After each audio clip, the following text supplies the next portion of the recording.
I am Farooq Kabir, director. They wanted to introduce. I said मैं खुद ही करूँगा. ऐसा क्या है? बैठिए बैठिए. Okay, awesome. I'm here available for y'all. Whatever you want to ask, however you all want to run this, feel free to ask. I can just share my experiences and थोड़ा बहुत knowledge आपके साथ या जो मेरे तजुर्बे रहे हैं वो आपके साथ मैं शेयर कर सकता हूँ. एक्टर्स के साथ काम करने का प्रोसेस, सेट पे, of set, etc. Whatever you want to ask me. Do you guys have any? I had read something about acting really long back, and it's one line that stayed with me, and I kept pondering and thinking about that line, और उस पे मैं ध्यान देता रहा कि इस एक लाइन का पूरा सार क्या है, इसका एक्चुअल मतलब क्या है. And the line was, let the actor disappear and only the act remain. Let the actor disappear and only the act remain. As in that moment in which you are, you have to feel that completely. There is no other way. You have to forget that you are Rehan something something or something something, and so that moment when the actor disappears and only the act remains, I think would be a beautiful moment for any actor to feel or to cultivate the discipline to be able to feel that constantly. कि आप जब भी जाएं आप अपने आप को उस ज़हन से उस तरीके से डिटैच कर सकें कि आप सिर्फ उस पल में हैं और उस पल की जो भी सच्चाई है जहाँ जो आप परफॉर्म कर रहे हैं. बाज़ क्या होता है, हम लोग कॉन्शियस होते हैं कि हम दिख कैसे रहे हैं, हमने क्या पहना हुआ है, क्या हमारी डायलॉग डिलीवरी सही हुई है या नहीं. जब हम दूसरे एक्टर को देखते हैं तो हम सोचते हैं अरे ये तो अपनी लाइन गलत बोल गया यार साला. ये थॉट भी नहीं आना चाहिए. I am saying that only the act remains. You are simply in that moment. That is your job as an actor. So yeah, I mean, this line always stuck with me, and whenever I work with actors और मुझे किसी actor को get through करने के लिए थोड़ी दिक्कत होती है या मुझे लगता है कि ये बहुत कैलकुलेटिवली परफॉर्म कर रहा है ये एक्टर एंड इज तो I do try and incept this thought into their mind that I do not want you to act in the sense of me being able to see that you're acting, but to literally feel the moment. And I'm a director who likes actors to act for their audience. I don't like internal performances that only you are understanding. I want the performance to translate to the viewer, to the audience, and everything in me is for the audience. I choose a story that I want to tell, only that I want to tell, but I write the screenplay for the audience. And there's a thin line between that. कि कहानी तो मुझे ये कहनी है क्योंकि इस कहानी से मेरे ऊपर एक बहुत प्रभाव हो रहा है, या I'm enjoying this, or I think it's entertaining, whatever it is.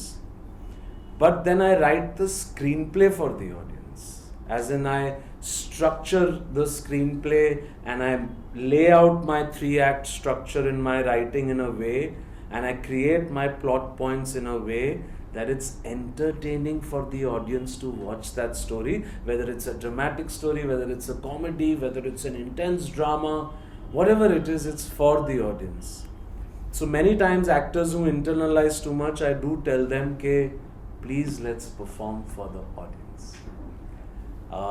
In my recent experience, I won't name the actor, but for Khuda Hafiz Chapter 2, there's a very senior actor in the film who just didn't see the part like I saw it. In my case, I am the writer of my story also. तो मैं story भी लिखता हूँ, screen play भी लिखता हूँ और अपने डायलॉग भी लिखता हूँ. तो बाज़ में एक्टर्स को ये समझाने की कोशिश करता हूँ कि जब मैं डायलॉग लिख रहा हूँ, मैं लिखने से पहले सुन चुका हूँ. जिस जबान में वो कैरेक्टर बात कर रहा है वो पहले दिमाग में उसकी आवाज़ आ रही है. फिर मैं लिख रहा हूँ। Writing in this case is simply the mechanical process of putting down what I have already internalised. तो जब मैं लिखता हूँ डायलॉग भी, मैं ऑलरेडी सुन रहा हूँ, मैं लहजा, डायलॉग का वज़न, कैरेक्टर के जिस्म की एनर्जी, क्या वो स्थिर है, क्या वो एजिटेटेड है, एजिटेटेड आवाज़ सुन रहा हूँ या उसकी स्थिर आवाज़ सुन रहा हूँ, जो कुछ भी है मैं सुन रहा हूँ। उसको सुनने के बाद मैं सुनते सुनते लिख रहा हूँ। अब जब उस एक्टर के साथ हमने रीडिंग्स करना शुरू की, जो कि मैं अपनी हर फिल्म पे हर एक्टर के साथ करता हूँ, तो वो उसे बिल्कुल वैसे नहीं पढ़ रहे थे जैसे मैं पढ़ रहा था। हम दोनों सेम स्क्रिप्ट अलग तरीके से पढ़ रहे थे। एंड ये ठीक है, एक एक्टर आएगा तो वो अपना नज़रिया लेके आएगा उस डायलॉग पे, उन चीज़ों पे, लेकिन उस पर्टिकुलर कैरेक्टर की क्योंकि बोली बहुत पिक्यूलियर थी, एक जगह से बिलोंग करती थी जिस जगह से मैं वाकिफ था लेकिन वो एक्टर वाकिफ नहीं था, तो वो एक्टर रिलेट ही नहीं कर पा रहा था कि लोग ऐसे बोलते हैं। मैंने कहा जी, एरिस्टोटल और प्लेटो से अगर आप निकलें तो एक दुनिया है जहां लोग ऐसा भी बोलते हैं। अगर आप दोस्तोवस्की और चेखव से निकलें तो एक दुनिया है जहां लोग ऐसा भी बोलते हैं। तो उस दुनिया से मुझे उनका परिचय कराना था। तो मैंने कहा नहीं नहीं नहीं, आप ये बिल्कुल गलत पढ़ रही हैं, ये मैं ऐसे सुन ही नहीं सकता।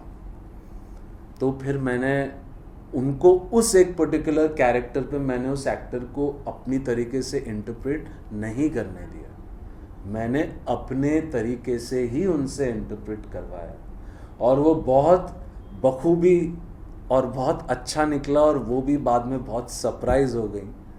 और कुछ एक्टर्स हैं जिनको मैंने लीवे दिया कि अच्छा ये वैसा नहीं बोल रहे जैसे मैंने लिखा था, लेकिन जैसा बोल रहे हैं ये भी इंटरेस्टिंग है, तो I let this be because it sounds natural when that person is speaking it, you know. So there are different processes different directors have with actors. Directors who are writers like me, we like to stick to the pages because we've taken 8 to 9 months of writing that character until an actor comes with a perspective and completely happily surprises you. And then a director who likes something, he'll say हाँ I like that, please do that.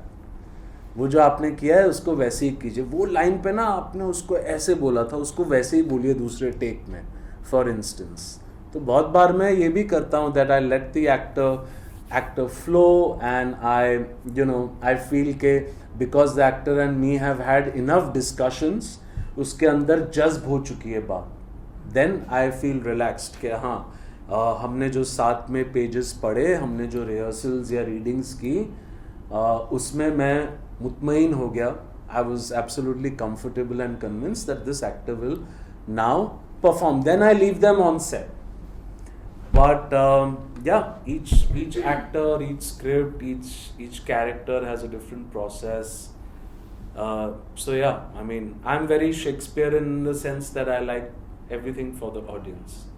So that's how Shakespeare's writing was. It was for the audience.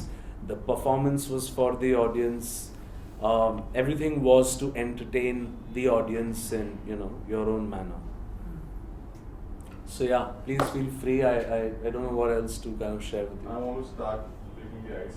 We were talking right now about the backstory. So do you give the actor the time to come up with something after giving them the script, or do you both work on it, or you do give them the chance, and how important that ends up being for you? So see, back stories के बारे में आपकी faculty ने आपसे बात की होगी, मुझे नहीं पता आप लोगों ने कितना तवज्जो दिया है इस बात पे, लेकिन बैक स्टोरीज बहुत बहुत बहुत ज़्यादा इम्पॉर्टेंट होती हैं. फॉर इंस्टेंस, मैं आपसे कहानी में मिला हूँ, आप 27 साल के हैं, जब फिल्म शुरू होती है मैं एक 27 साल के कैरेक्टर को देखता हूँ, 27-28 साल का. अब 0 से 27 आपकी ज़िंदगी क्या रही है ये आपको लिखना ज़रूरी है। क्यों लिखना ज़रूरी है? क्योंकि अगर आप ही नहीं जानते कि आप कहाँ से आ रहे हैं तो फिर और कौन जानेगा? Who else should know? If you only don't know where your character is coming from, whether आप सिंगल फैमिली में पैदा हुए थे या आपके सिबलिंग्स थे, आपके फादर आपकी मदर से बहुत ज़्यादा रोमांटिक थे, तो आपका बड़े होते होते रोमांस का पर्सपेक्टिव वैसा हुआ है, औरतों से आप नरमी बरतते हैं, या आपने देखा है कि your father has been a wife beater, तो आप कंफ्यूज्ड हैं लाइफ में औरतों को कैसे ट्रीट करें। बहुत सारी चीज़ें होती हैं। तो फिर जब आप 27 साल की उम्र में किसी लड़की से मिलते हैं कहानी में, तो आपका क्या रवैया रहेगा, ये बेस्ड है आपकी बैक स्टोरी पे। एक्चुअली एक अच्छी और ऑर्डिनरी परफॉर्मेंस में यही फर्क होता है। कोई परफॉर्मेंस बुरी नहीं होती। There's nothing like a bad performance. It's just not good enough. It's just not good enough. So you have to write your backs. अगर समझो मैं आपको एक स्क्रिप्ट देता हूँ और आपने स्क्रिप्ट पढ़ ली और आपने कहा यार सब क्लियर है, इसमें बड़ी क्लियर तरीके से कहानी लिखी गई है, मैं सब समझ गया हूँ या समझ गई हूँ, अब बैक स्टोरी की क्या ही जरूरत है? नहीं, जरूरत है, क्योंकि there is magic in that process. Only when you will do it will you know it, because that backstory will just all of a sudden reveal so much to you about your character that you wouldn't have thought it till you've not written it. And please understand, and I can just share with you, if you've not written it, it's not important. So you have to decide. बहुत कम आपके पास manoeuvrability space रहता है as an actor.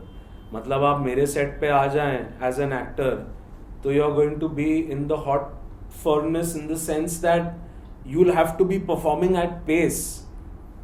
I shoot as a director, I shoot really fast, so you will have to keep up pace with me, which means you will have to come completely prepared, and prepared in every sense of the word, with your backstory, with your उस दिन का dialogue, with knowing your other characters' lines, with being able to be a good listener, things that your faculty has already kind of spoken to you and you know taught you, but you will have very little maneuvering space, as in only when you will come prepared will you be able to give something extra to the character.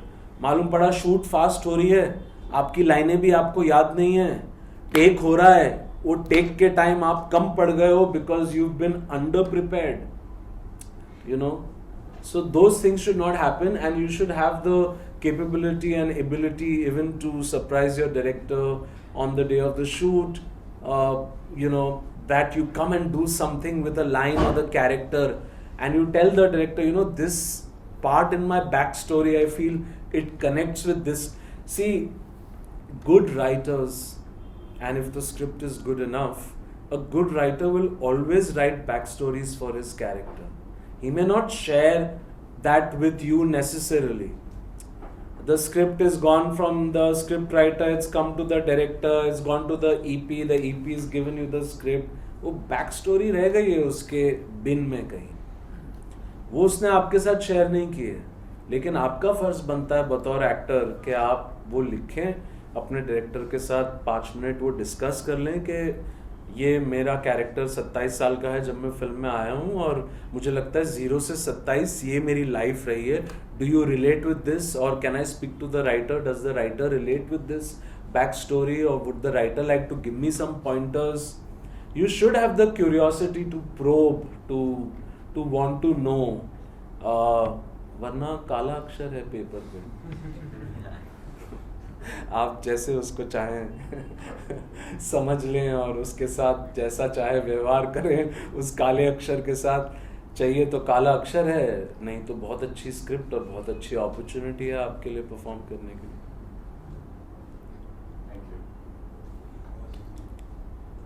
अब पूछ लो sir. दो सवाल हैं मेरे। तो दूसरा सवाल ये है सर कि दूसरे पे पहले दूसरा सवाल सर ये है कि आप किस उम्र में आपको लगा कि मुझे डायरेक्टिंग में काम करना है या डायरेक्टर बनना है? 18 साल की उम्र। अच्छा, आपको ऐसा एहसास हो गया और 18 साल से मैंने काम करना शुरू कर दिया। सर, और पहला सवाल ये सर, आप डायरेक्टर हैं, मिस डायरेक्टर का पद लाइक प्रिंसिपल है, वो छोटे से छोटे सबका हिसाब किताब रखता होगा। हिसाब किताब मीन्स आपके अंडर में सब होते होंगे, सब जानकारियां होंगी कि ये कर रहा है, इसका काम ये है और मुझे देखना भी है, ये भी परखना है, वो भी परखना है। तो आपके अंदर कई कामें होंगे और उसके बाद भी आप इतना अच्छे से अपना हेल्थ वगैरह मेंटेन करके रखे हैं सर। कैसे, सीक्रेट बताइए सर। काफी ब्राइटनेस है आपके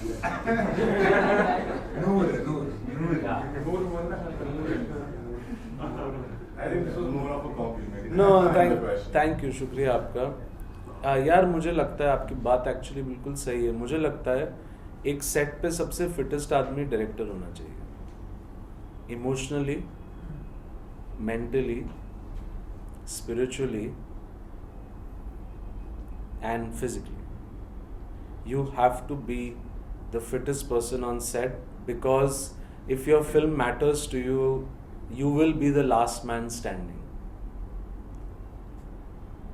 You have to be the last man standing, and for that you need to maintain your health. And तो मेरा ऐसा है कि जब शूट हो रही होती है फिल्म की, मैं सब भूल जाता हूँ। फिर कहीं हेल्थ पे ध्यान नहीं होता है, किसी भी वक्त खा रहा हूँ, सो नहीं रहा हूँ। जैसे मैं शूटिंग के दौरान, और क्योंकि अक्सर ऐसा ही हुआ है मेरी लाइफ में कि सब लंबे स्केड्यूल्स हुए हैं, 40 दिन का स्केड्यूल नॉन स्टॉप, 30 दिन का स्केड्यूल, 32 दिन का स्केड्यूल।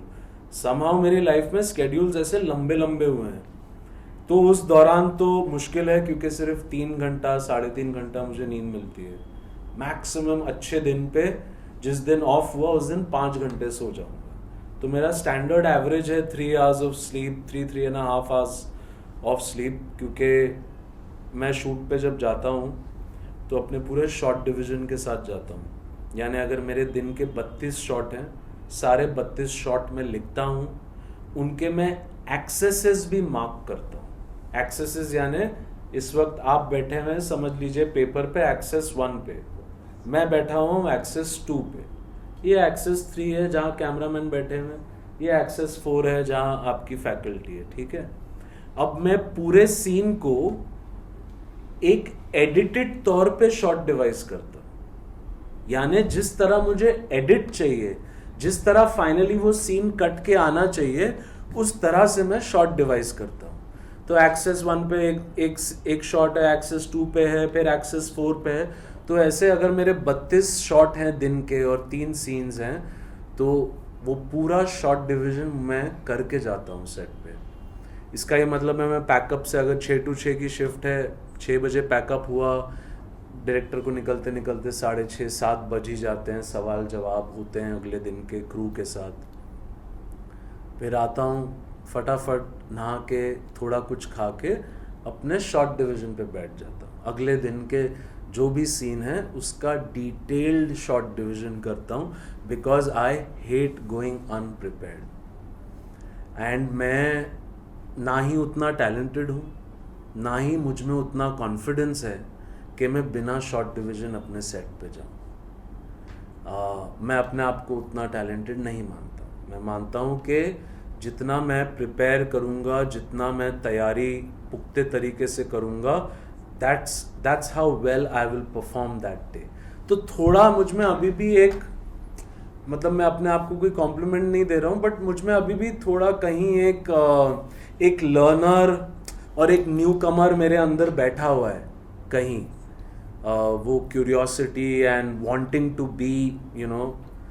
अब जब शूट नहीं होती है तो मुझे टाइम मिलता है थोड़ा फिटनेस पे ध्यान देने का, थोड़ा भागने का, थोड़ा सही खाना। तो अब मैं तैयार हो रहा हूँ अगली फिल्म के लिए आप समझ रहे हैं। और फिर जब फिल्म की शूट शुरू होगी तो फिर सब भूल जाऊंगा मैं 3 महीने 4 महीने, फिर वापस फिटनेस पे थोड़ा थोड़ा ध्यान देता रहूँ।